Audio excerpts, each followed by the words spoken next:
السلام علیکم ورحمۃ اللہ وبرکاتہ۔ آج کا واقعہ آپ کے لیے مولا علیہ السلام کی شہادت کا واقعہ، جسے بیان کرتے ہیں ڈاکٹر اسرار احمد صاحب۔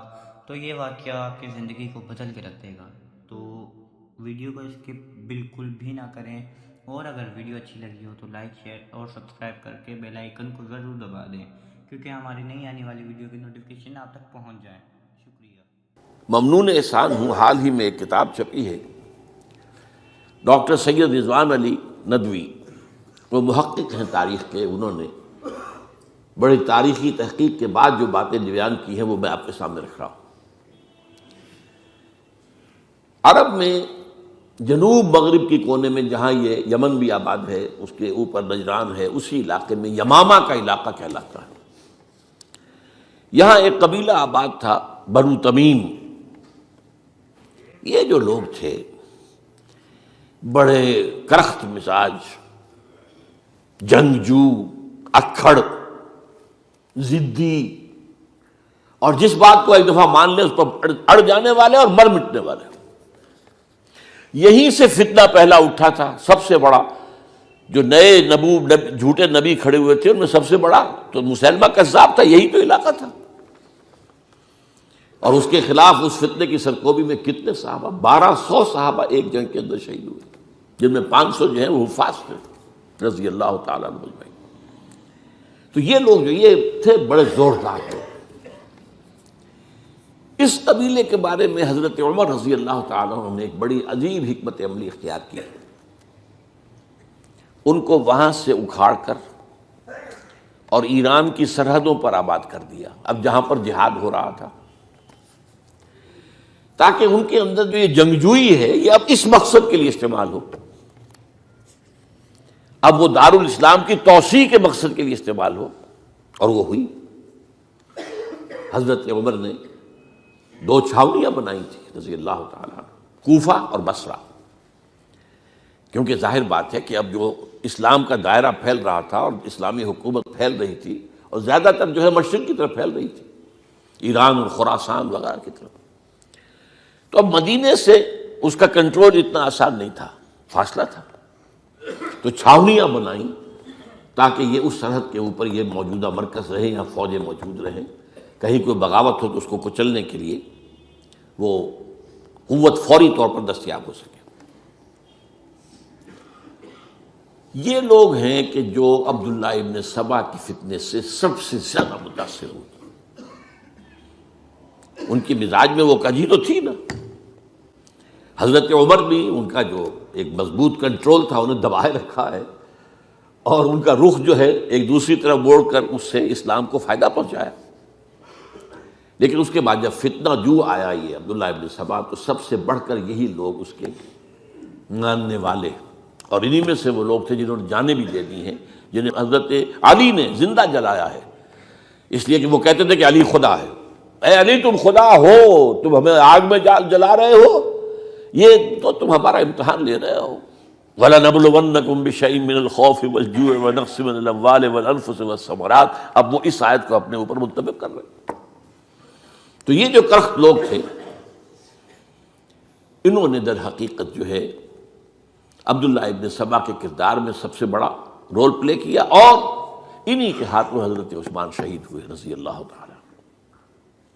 اور اس کے بعد انہوں نے حضرت علی رضی اللہ تعالیٰ عنہ کو اپنے گھیرے میں لے لیا، کیونکہ انہی کی کثیر تعداد موجود تھی مدینے میں جب حضرت عثمان شہید ہوئے۔ اس کے بعد اب ظاہر بات ہے کہ کوئی نہ کوئی تو خلیفہ ہونا چاہیے تھا۔ حضرت طلحہ سے کہا گیا، انہوں نے معذرت کر لی، حضرت زبیر سے کہا گیا، انہوں نے معذرت کر لی۔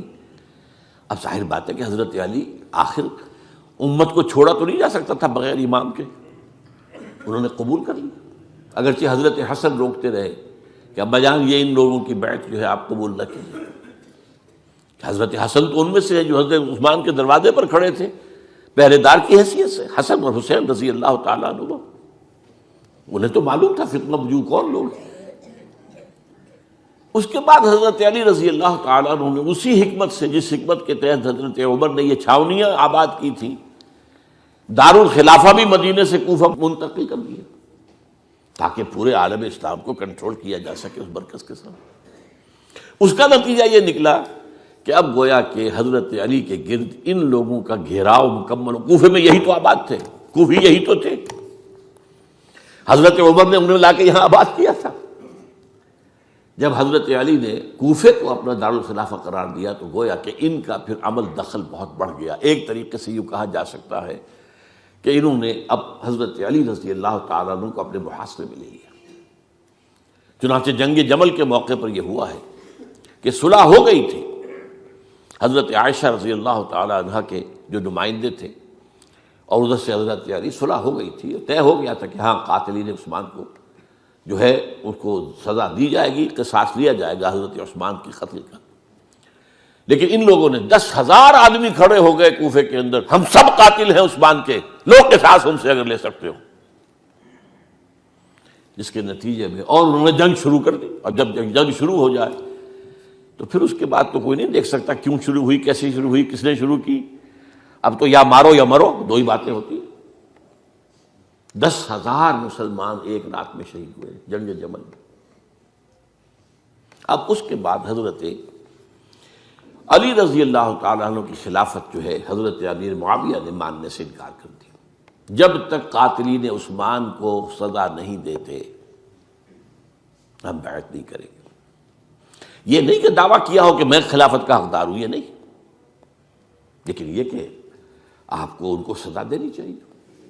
اب یہ تھا وہ مخمصہ جس میں حضرت علی رضی اللہ تعالیٰ عنہ وہ فرماتے تھے تم میرا ساتھ دو تو میں ان قاتلین عثمان سے سزا جو ہے ان کو سزا دے سکتا.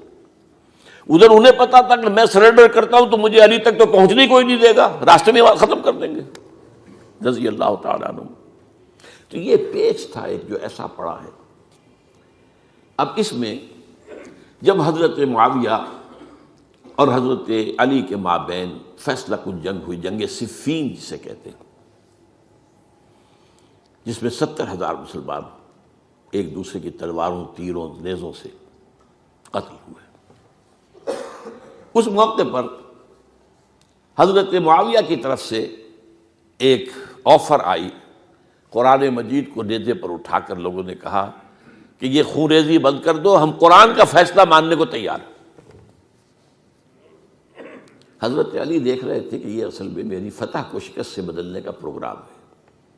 تقریباً فتح میری ہو چکی ہے، لیکن یہ جو طبقہ تھا یہ انہوں نے کہا نہیں بڑی ٹھیک بات کہہ رہے ہیں، وہ مانیے ان کی بات، جنگ بند کی. انہوں نے ہی یہی لوگ تھے جنہوں نے مجبور کیا حضرت علی کو کہ وہ تحکیم پر رضامند ہو جائے. اس کے بعد تحکیم میں جو معاملہ ہوا، حضرت علی حضرت عبداللہ ابن عباس کو اپنی طرف سے حکم بنانا چاہتے تھے، یہ اڑ گئے نہیں. یہ اڑ جانے والے لوگ، اور یہی اصل قوت تھے، وہاں ساری طاقت کوئی نہیں کی تھی. تو انہوں نے ابو موسیٰ اشعری کو اپنی طرف سے مقرر، وہ بہت نرم خو آدمی تھے، انہیں بناؤ. بہرحال جو بھی بات طے ہوئی، اب تاریخ کی روایتوں میں اختلاف ہو سکتا ہے.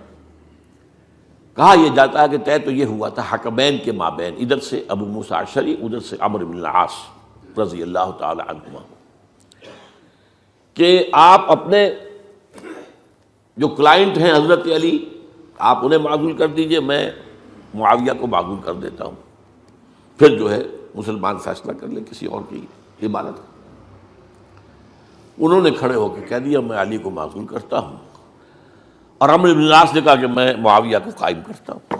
اب یہ ہے روایت، واللہ عالم اس میں کتنا سچ ہے کتنا جھوٹ ہے. میں کوئی مورخ نہیں ہوں، میں کوئی تاریخ کا محقق نہیں ہوں. اس کے بعد جو ہے اب یہ لوگ انہوں نے کہا کہ مانیے تحکیم کو،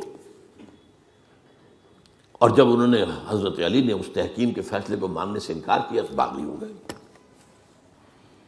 حضرت علی کو کافر قرار دیا، اور جا کر ایک جگہ پر حرورہ ایک جگہ تھی وہاں پر جا کے جمع ہو گئے، جتھا بندی کی، بہت بڑی طاقت پر وہاں کری. انہوں نے طے کیا کہ علی بھی کافر ہو گیا، معاویہ بھی کافر ہو گیا، عمرو بن العاص بھی کافر ہو گئے، سب کافر ہیں. حضرت علی کی طرف سے ایک گئے سفیر ان سے بات کرنے کے لیے، تو انہوں نے کہا تم ہی نے تو کہا تھا کہ تحکیم کو تسلیم کرو، کہ ہاں ہم نے گناہ کیا تھا کفر کیا تھا، ہم توبہ کی ہم نے. اگر علی بھی مان لے کہ میں نے مان کر کفر کیا تھا، اب میں توبہ کرتا ہوں، تو ہم ان کی بات مان لیں گے. اب حضرت علی اس طرح کا جھوٹ کیسے بولتے ہیں؟ انہوں نے تو کوئی کفر نہیں کیا تھا. بہرحال انہوں نے پھر بھی نرمی برتی کہ دیکھو اگر تم کوئی خونریزی نہیں کرو گے، فساد نہیں مچاؤ گے، تو میں تمہیں کچھ نہیں کہوں گا. لیکن وہ اپنی ان شرارتوں سے بعد نہیں آئے. تو پھر تیسری جو بڑی جنگ ہوئی ہے ان جنگوں میں، جنگ نہروان کہلاتی ہے، حضرت علی کی جنگ خوارج کے ساتھ، جس میں 4000 خارجی جو ہے وہ قتل ہوئے. اور یہ بات اب آپ نوٹ کر لیجئے کہ یہ لوگ جیسا کہ اکھڑ بھی تھے لیکن اپنی بات پر ڈٹ جانے والے تھے، لیکن ساتھ ہی دیندار بھی تھے، نمازی اور روزہ دار بھی تھے. یہ اس طرح کے لوگ نہیں تھے کہ جو فاسق اور فاجر ہو. بس یہ مزاج کا ایک ہے، جو بات دل میں بیٹھ گئی اڑ گئے. تو یہ اصل میں انہوں نے پھر فیصلہ کیا کہ اور تو ہمارے بس میں اب کچھ نہیں ہے، ان تینوں کو قتل کر دیا جائے، علی کو بھی اور معاویہ کو بھی اور عمرو بن العاص کو بھی. تو ایک جگہ ان کی سازش ہوئی، 3 آدمی معین ہو گئے، ایک ہی وقت کا طے فیصلہ ہو گیا، فلاں تاریخ کو فجر کے وقت تم جاؤ. وہ تم کوفے کی جامع مسجد میں، جب علی نماز جماعت کرا رہے ہو خنجر مارو انہیں.